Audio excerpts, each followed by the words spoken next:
मित्रांनो, आज आपण आलेलो आहे नांदगाव या गावामध्ये. आलो का तर ही सगळी गर्दी बघताय, ही सगळी बैलगाडा शौकीन आहेत. आणि इथे आपल्याला पाठीमागे हा बैल दिसतोय रावण. आता व्हिडिओ करण्याचं कारण काय तर मालक कमी वेळाचे आहेत, बैलाचं फायनल पण एवढं झालेलं आहे किंवा हिंद केसरीचं मान असतील किंवा महाराष्ट्र केसरीचं, पण नादा पुढं सगळं बाद म्हणतात ते. या मुलाखतीत आपल्याला कळेल. 3 तासासाठी 1,00,000 रुपयाचा खर्च त्यांनी केलाय. आपण त्यांना भेटूया, नक्की एवढा खर्च का. मित्रांनो, हे मालक आहेत. आता पहिल्यांदा प्रेक्षकांना परिचय सांगा. धीरज शेठ जगदाळे, नांदगाव. बैल आपला रावण आहे, आता चौसा आहे. आता एवढा 3 तासासाठी तुम्ही 1,00,000 रुपये खर्च केला. 1,00,000 रुपये कमवाय मित्रांनो बराच कालावधी जातो, सर्वसामान्य बैलगाडा मालकाला असेल किंवा व्यक्तीला असेल. आपला बैलावरती जीव आहे खूप, त्यामुळे आपण हा खर्च करतो. आणि आपल्याला नाद आहे, म्हणजे पहिल्यापासून लहानपणापासून आपल्याला बैलाचा नाद आहे. त्यामुळे आपण हा खर्च करतो. म्हणजे आपल्याबरोबर फॅन फॅमिली आहे त्यांच्यासाठी हा खर्च आहे, बाकी काही नाही. पण आता याच गोष्टीसाठी का बाकीचे पण वेगळे, आता काय लोक काय करतात, बिझनेस असेल सगळीकडे काय काय वेगवेगळ्या गोष्टीत पैसे गुंतवत असतात किंवा 1-1 रुपयाचा माणूस विचार करत असत.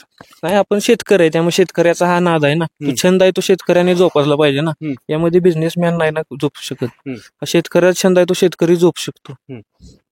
मित्रांनो बघा, बऱ्याच मुलाखती घेतल्या, बऱ्याच मुलाखतीत असं मला पण बोललं गेलं की हा नाद आहे ना तो फक्त शेतकरीच करू शकतो, कारण या नादात पैसा भरपूर जातो.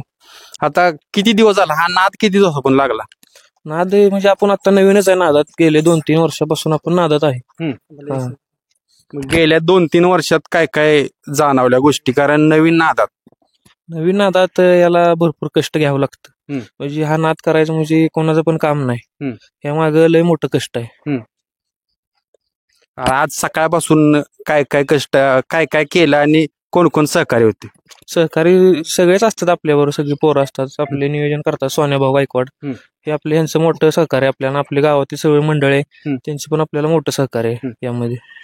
आता हे तरी आपल्यापाशी आल्यापासून मैदान किती झालेत? आपल्याला भरपूर मैदान झालीत. आपण बऱ्यापैकी बैल हा बिनजोडलाच काढतो, आणि बिनजोडला काढल्यानंतर बऱ्यापैकी गुलाला घेतोच बैल. मित्रांनो, त्यांनी सहकार्यांचं नाव काढलं. हे बैलगाडी क्षेत्र आहे, बैलगाडी क्षेत्रात सहकार्य असतील तर हे क्षेत्र चालत असतं. पहिल्यापासून परंपरा आपली चालू आहे. सोन्या भाऊ आहेत, आज त्यांनी तुमचं नाव घेतले धीरजने. काय काय सकाळपासून तयारी कशी चाललेली? सकाळपासून उठलो, बैल धुतला, ही टॅटो ही वाली आली सगळी, म्हणजे सगळा बैल सजवून घेतला. आता मिरवणूक. आता तुम्हाला पण बरेच दिवस झाले या बैलगाडी क्षेत्राचा नाद आहे, तुमच्याकडे बी बरेच बैल होऊन गेलेत. काय काय अनुभव आले बैलगाडी क्षेत्रात?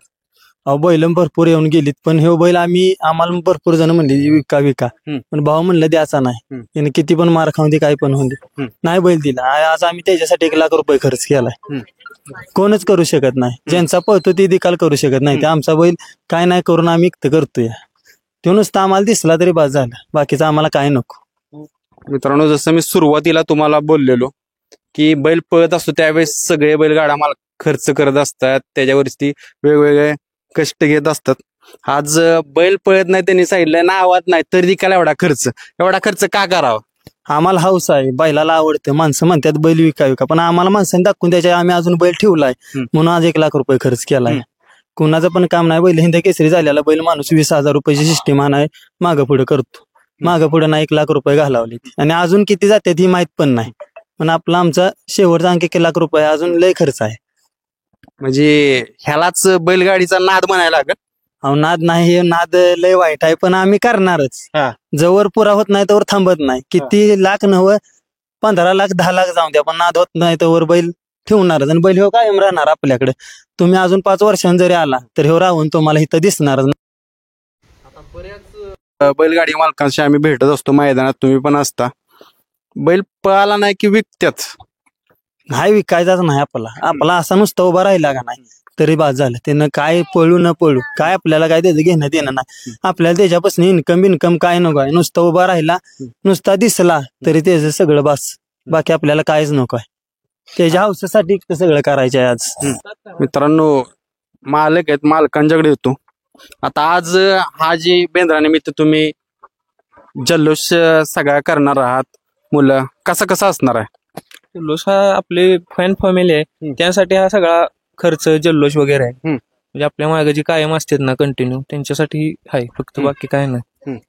आणि आपली बैल आला आपण लक्ष्मी मानतो त्यामुळे हा खर्च आहे, बाकी काही नाही. म्हणजे त्याच्यामुळे आपल्याला लक्ष्मी येते त्या बैलामुळे. त्याला घेतला त्यापासून आपल्याला पैशाची कमी नाही आतापर्यंत काहीच. त्यामुळे आपण या बैलाला लक्ष्मी मानतो आपली. मित्रांनो सहकार येते ओमकार कसा जल्लोष आज कसा आहे, एवढा खर्च आज लोक एन्जॉय करायसाठी बाहेर जातात, आज त्यांनी तुमच्यासाठी आज गावात एन्जॉय गावात आणली आहे, काळी महिना आणली आपली. आणि आधी माझ्या साऊंड सांगितलंय जल्लोष हा मोठ्या प्रमाणात आहे. आपला 5 टन गुलाल आणलाय, ब्लास्टर आणलाय, पेपर ब्लास्टर आणलाय. एक 4 तास तरी मिरवणूक चालणार आहे आपली. आणि तुम्ही जल्लोष बघू शकता आता, बघाच. कॅमेरावाले आहेत आपले, सिनेमॅटिक वाले आहेत, चिंतामणी पेपर ब्लास्टर असेल, या सरेस आधी माझ्या साऊंड आहे. परत सोन्या भाऊंची माग काळी महिना आहेच, अडकी. सगळे असे फॅन फॉलोईंग साठी केलेला एवढा सगळा धीरज भाऊंनी खर्च आहे. आणि म्हणजे गावात जी फॅन फॉलोईंग आहेत किंवा बाहेर आसपास बाजूला इकडे वाडे असतील, इकडे गाव असतील 4-5, त्यांच्यासाठी केलेला सगळा 8 तास धीरज भाऊच्या माध्यमातून आलेला आहे. आणि बैलासाठी त्यांचं प्रेम आहे, बैलाच्या फॅन फॉलोईंग साठी तर त्यांचं प्रेम आहे, ते या खर्चातून किंवा या 8 तासातून दिसतंच आपल्याला. मित्रांनो आता आपण ते व्हिडिओ पण टाकणार आहोत, कारण आपण मुलाखत घेतली. तुम्ही बोलचाल की मुलाखत घेतली, खर्च कशाला गेला, तर खर्च कुठल्या गोष्टी गेला शेवटमध्ये पहा आणि व्हिडिओ सुंदर होणार आहे. धन्यवाद.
आहे